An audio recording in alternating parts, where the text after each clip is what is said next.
क्या आपको पता है कि कुछ प्लैनेट्स के सनसेट इतने खूबसूरत होते हैं कि अर्थ का सनसेट भी उनके सामने कुछ नहीं लगता। अब सोचो, अगर हम एक नहीं बल्कि दो सन्स को अर्थ के हॉरिजन के नीचे जाते देख पाते, क्या दो सन से हमारा प्लैनेट ज्यादा गर्म हो जाएगा? क्या हम रात देख पाएंगे? और हमारा बाइनरी स्टार सिस्टम दो सन्स लाइफ को सपोर्ट कर सकते हैं? सो हेलो फ्रेंड्स, मेरा नाम है नवीन और आज हम जानेंगे कि अगर हमारे पास दो सूरज होते तो क्या होता। थोड़ा कॉम्प्लिकेटेड लग सकता है बट मैं अपना बेस्ट ट्राई करूंगा कि आपको समझा पाऊँ। सब स्टार सिस्टम्स एक ही स्टार के इर्द गिर्द नहीं बनते। कुछ साइंटिस्ट का कहना है कि हमारे सन के साथ एक छोटा सा स्टार कॉम्पेनियन था जिसे हम नेमेसिस कहते हैं। ये सन की ग्रेविटी से छूट गया और हमारी मिल्की वे गैलेक्सी में कहीं चला गया। हमारी गैलेक्सी में अर्थ साइज्ड प्लैनेट्स ढूंढने में ये पता चला कि ज्यादातर स्टार सिस्टम्स बाइनरी होते हैं और उनमें हैबिटेबल जोन्स और प्लैनेट्स भी होते हैं। अगर हमारे पास दो सन्स होते तो कुछ स्पेसिफिक कंडीशंस में यहाँ पर जीना मुमकिन होता। बाइनरी स्टार सिस्टम में अर्थ का फ्यूचर कई चीज़ों पर डिपेंड करेगा, जैसे स्टार का साइज और उनका position. Yes, size also matters in universe.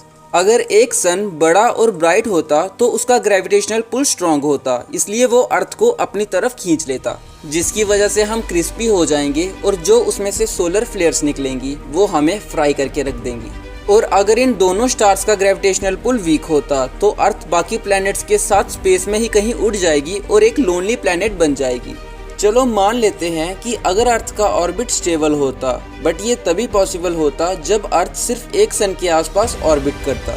लेकिन ये अर्थ पर रहने के लिए अच्छा नहीं होगा, क्योंकि कभी ना कभी दोनों स्टार्स अर्थ के दोनों साइड्स को एक साथ फेस करते, जिससे ना तो रात होगी और डबल यूवी रेडिएशंस और सोलर विंड्स मिलेंगी, और दो सन्स के साथ कोई भी सनस्क्रीन तुम्हें बचा नहीं सकती। बहुत ही दुख के साथ कहना पड़ रहा है बट बिलीव मी, तुम्हारी स्किन का पापड़ बन जाएगा।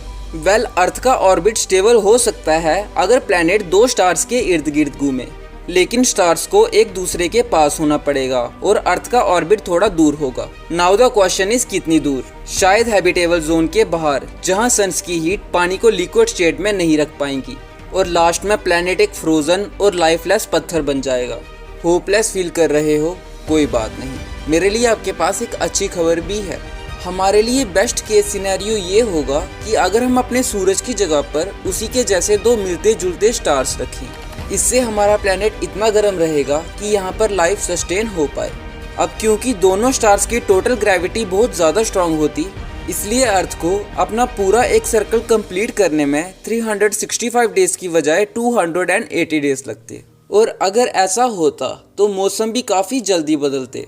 दोनों स्टार्स के बीच का डिस्टेंस 15 मिलियन किलोमीटर से कम होना चाहिए। इससे सब प्लैनेट्स के ऑर्बिट स्टेबल रहेंगे।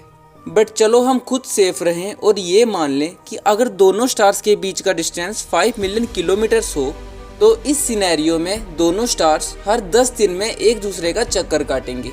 मतलब हर 5 दिनों में एक स्टार दूसरे स्टार के सामने से गुजरेगा और अर्थ से ये चीज एक सूर्य ग्रहण की तरह दिखेगी। लेकिन यहाँ मून के सन को ब्लॉक करने की बजाय एक स्टार दूसरे स्टार को करता, जिसकी वजह से ये ग्रहण 7.5 मिनट की बजाय लगभग 5 घंटे तक चलता। ये वो कंडीशंस हैं जिनके अंडर अर्थ दो सन्स के साथ ऑर्बिट कर सकता है। बट इन सभी फैक्टर्स को समझने के बाद आखिर में ये सवाल खड़ा होता है कि क्या बाइनरी स्टार्स के साथ हमारी अर्थ पे लाइफ एक्सिस्ट कर पाएगी? अब तक सबसे छोटा प्लैनेट जो दो सन्स के इर्द गिर्द घूमता है वो एक गैसियस प्लैनेट है और अर्थ से बहुत बड़ा है। बट शायद यूनिवर्स में अर्थ की तरह ऐसा कोई रॉकी प्लैनेट हो जो दो सन्स के इर्द गिर्द घूमता हो और हमारी स्पेस टेक्नोलॉजी इतनी एडवांस नहीं हुई हो कि उसे अभी ढूंढ पाए। आपको क्या लगता है? कमेंट सेक्शन नीचे है, बता दो। और अगर आपको वीडियो देखने में मजा आया हो तो वीडियो को लाइक भी कर दो और चैनल को सब्सक्राइब भी कर दो। मिलते हैं अगली वीडियो में।